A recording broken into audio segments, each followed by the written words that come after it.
Let's go gambling. Let's go gambling. Yo, we got the Bobby C's. We got the Bobby C's in the house, brother. Say hi to the viewers. Oh, are we live right now? No, I'm recording now. Oh, okay. Hello. I did not realize that. Cool. My bad. I just got done doing a taping for a show that a friend of mine is doing, so I'm kind of chilling for now. Okay. So for now, let's go gambling.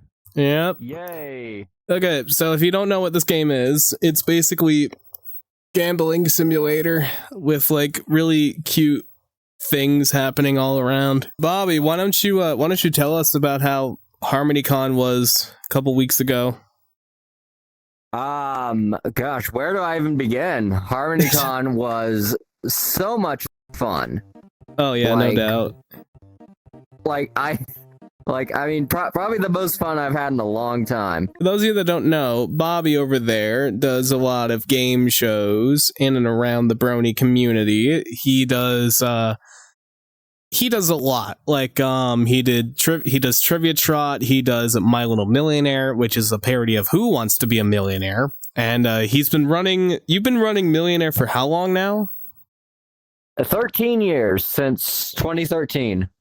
Good God. So you've been around the environment a long time, and you know how to, host a show like that, especially to have it running for that long. I mean, I'm amazed it's been going for that long. Yeah, but like I mentioned on that one panel, I started building the show initially in the computer lab at my high school. Mm-hmm. And then, now it's become this huge production with like lighting, custom graphics, that 3D logo animation that cost me $400 to commission. Mm-hmm. Yeah, I initially got that for the 10th anniversary, but I also asked if the guy could make a regular version that I could use afterwards. Mm-hmm. And now, knowing here in about 2 years, I'm probably going to have to go back to that guy and ask him to modify it so the 10 becomes the 15. Yeah, if anyone's curious, the person I commissioned is called Red Dragon Studios. He actually does professional graphics work for mainly video games and stuff. Yeah. Like, he's been involved in the WWE 2K video games. Since 2024, you've actually been hosting another game show on the side called Trivia Trot. Tell us about that. Oh, God, Trivia Trot. Yeah. It has quickly become my favorite show to host. Mm-hmm. Nothing against Millionaire. Like, that's just, like, second nature to me. Just because I've been doing it for so long. But Trivia Trot, I just get to be goofy and I get to do the stupidest things, like dressing up in a Santa costume and accidentally putting the wig on backwards, so I ended up looking like Karl Marx. Merry Christmas! Look, everyone, it's Karl Marx. From what I've gathered, Trivia Trot is almost like the episode A Trivial Pursuit, where the teams are randomly drawn and the categories are just completely random. There's parodies to Jeopardy, Game Changer, hosted by Sam Reich, excuse me. I'm trying to say that name right. There was also a thing you did earlier this year at harmonycon that parodied Trivia Murder Party from Jackbox. Everyone loved that. That was so much fun. Yeah. Fun fact, I recorded all those voice lines myself. That was me. I sound remarkably like the guy. Yeah, you sound remarkably like Schmitty, but just like pitched down a few notches. Which is essentially how they make the voice. It's just pitched down, so... Mm-hmm. I think, specifically I found that pitching my voice down 25% worked. Mm-hmm. Like, that got really close, so... Yeah. Yeah. Yeah, because I actually ended up on YouTube finding, unedited recordings the original voice without the filter applied. So I kind of knew what inflections I had to do with my regular voice before the filter to make it sound convincing. For example, that deeper tone that I'd say when like if you get even one question wrong, you'll be eliminated for the rest of the category. Yeah. But then you apply the filter to that, and it makes that really deep voice whenever he's trying to be serious or really spooky. Hang on. I don't know if y'all can see this, but I am currently in the middle of... I'm about to hit a Paletta jackpot right now, or lottery. Are you winning, son? I mean, I could be, but wait, there's the ball right there. But yeah, yeah. So my Paletta jackpot's going right now. It's 36 million. Mine is at 33 million. Is my double. Yeah, this is the thing for the single Paletta jackpot. Ah, damn! I just missed it. But yeah, do you think that what you're doing now with Millionaire will influence the next generation of bronies to follow suit? Because I personally think it's so. I mean, that'd be awesome. I mean, it's so crazy to me that whenever I have people come up to me and they're like, "Man, you're one of the main reasons I came to this convention," and I'm like, really? Oh my god, I just hit the jackpot live on video. I hit the jackpot live on video. Oh my god, nice. First try too. Oh my god, that's amazing. Right as I was interviewing Bobby, I hit the Paletta jackpot. I guess I'm guessing you're the good luck charm. I guess so. Obtained a Paletta jackpot within 10 minutes of starting a session. Within 10 minutes of starting the video. Oh my god. Yeah, but yeah, no, it's still crazy to me when people come up to me, they ask for an autograph. They're like, "You're the reason that I came to this convention." Like it's crazy how far that's come and like how well known I am in the fandom. For some people, that fame would go right to their head, but nah, for someone like you, you've managed to pull through under all that pressure and keep it to yourself, which not a lot of people have the guts to do. I mean, it's kind of balanced by the fact that my work life is pretty unremarkable. I'm just an employee at a hotel, but but it's a very nice hotel from what I can gather. It is, yes, you'll see it in Red Card's vlog, but Oh yeah, speaking of which, you are the reason that I got to know Red Card and Taylor and company more at HarmonyCon last year. Yeah, so it went from me asking him to do like work for him in pertaining to, you know, filming the panels like Millionaire, Match Game, Trivia Trot, all those other things. All of a sudden, you know, you pick me and Derps up from DFW and we go like straight to our hotel for the night. And then we're talking like 2 days later as if nothing had ever happened. Yeah, we had to make multiple laps around the parking garage just to find a spot. Yeah, again, you guys will see that in Red Card's vlog. Trust me, it's great. Whenever he eventually gets to it, he's still uploading from Vancouver. Back in January. I don't know if you know this, but that was the first time I think I'd ever heard Red Card swear in person, like uncensored. He always censors his videos. Yeah, and then Nikki D, the other person who was riding with us, he uses a Desua sound effect to censor his swears. Yeah. Meanwhile, I'm just like, as long as YouTube keeps giving me money, I'm not gonna censor him. Yeah. All right, let's see if I can hit another Paletta jackpot. The thing is at 1.12, so nice. Yeah, you see that over there, 1.12. Yeah, making sure the viewers at home can see it. Yeah, I'm probably not gonna hit this one, but it's shocking to me that I hit one on camera. But yeah, it's so surreal that like more people are being influenced to host their own game show because of you. Like that must feel, that must feel like surreal to you, and you've been doing this for almost half your life, it seems.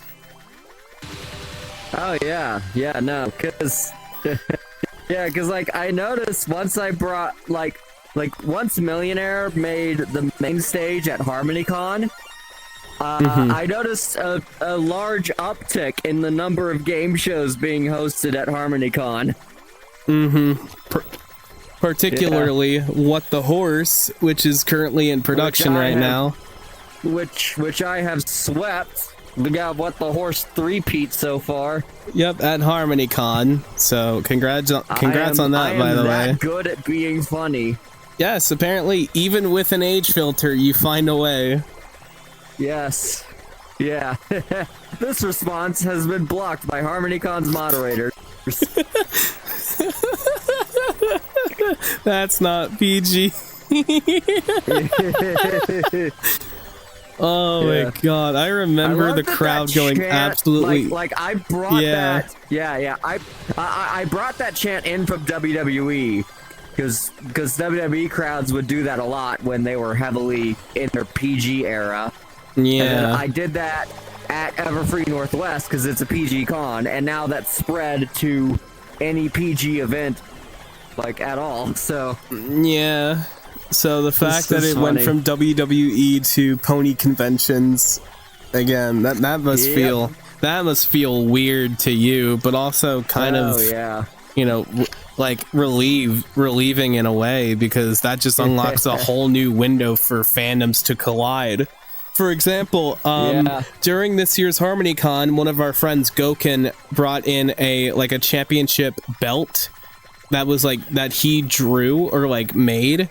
And then he had everyone at the con sign it, and that was for an event, I think, that weekend at American Airlines Center. Yeah, they had Friday Night SmackDown, so that sign ended up being on national TV. And it sold for a couple $100. I can't remember how much it went for in the charity auction, but oh my goodness, getting to auctioneer to the charity auction was so much fun. I had a blast doing that. I remember you telling me you bought something from Buc-ee's to have the CGs and the guests of honor sign specifically for the charity auction. You mind telling us about that? Yeah, so we went into Buc-ee's and bought a 60-inch tall inflatable beaver that holds a banner. Oh my god. We bought we specifically bought the banner that says "It's a girl." Oh my god. And then we had all the CGs sign it, and the guests of honor as well. My particular favorite signature was from Andy Price, who drew a picture of Applejack saying, "Good God, that's a big beaver." Yeah. But that ended up selling at the charity auction for $350. Oh, wow. That must have been the highlight of your charity auction career. Just having all the community guests and guests of honor sign an inflatable beaver and have it auctioned off. Yes. This was my first time getting to auctioneer the charity auction. Last year at Everfree, I was a part of the charity auction, but I was just the guy presenting the items. I wasn't actually handling the bidding, but I had a lot of fun doing that. One of my favorite bits is when it would be $1,000 and there were 2 people left. What we did to really engage the audience was we had them both come up front and center, stand in front of the stage, and have a face-off. Oh my god, dude! As we kept on raising the price, so that was really fun. Yeah, I had so much fun doing that. So I really hope I get to do it again next year. We ended up raising $23,000 for Youth 180, which was awesome.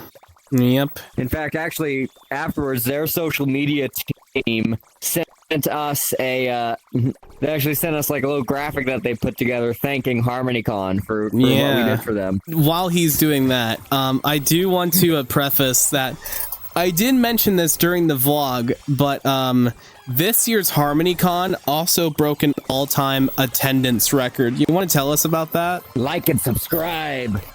Do it, by the way. We're closing in on 90K.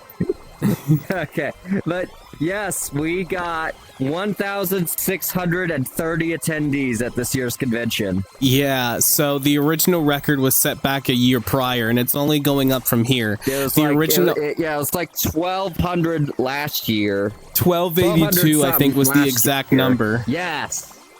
And then this year, they absolutely smashed it. It was like 1630 was the total number. Yeah.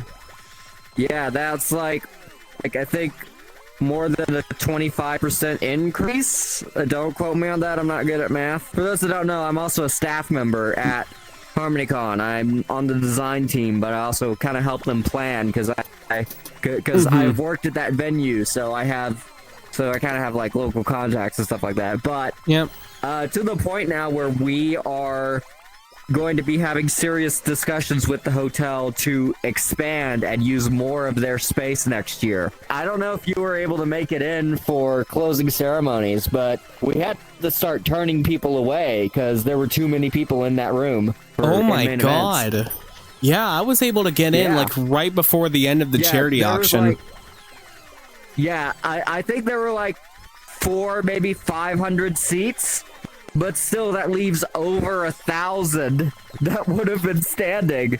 Yeah. I think we got like another 200 in before we got to like levels where we were like, okay, the fire marshal might be mad if they see how many people are in this small of a space. We're definitely gonna have to talk with the hotel about. We're looking into getting Landmark Ballroom, which if we can get that space, we'll have more than enough to be able to fit 1,500 people into main events. I think what Pepper was saying, his ideal setup, if we get Landmark Ballroom, which is that big room you were talking about, was actually splitting the room in half, having one part be main events, the other part be concert, like a dedicated concert venue, which would also allow us to have more main event panels in the evening.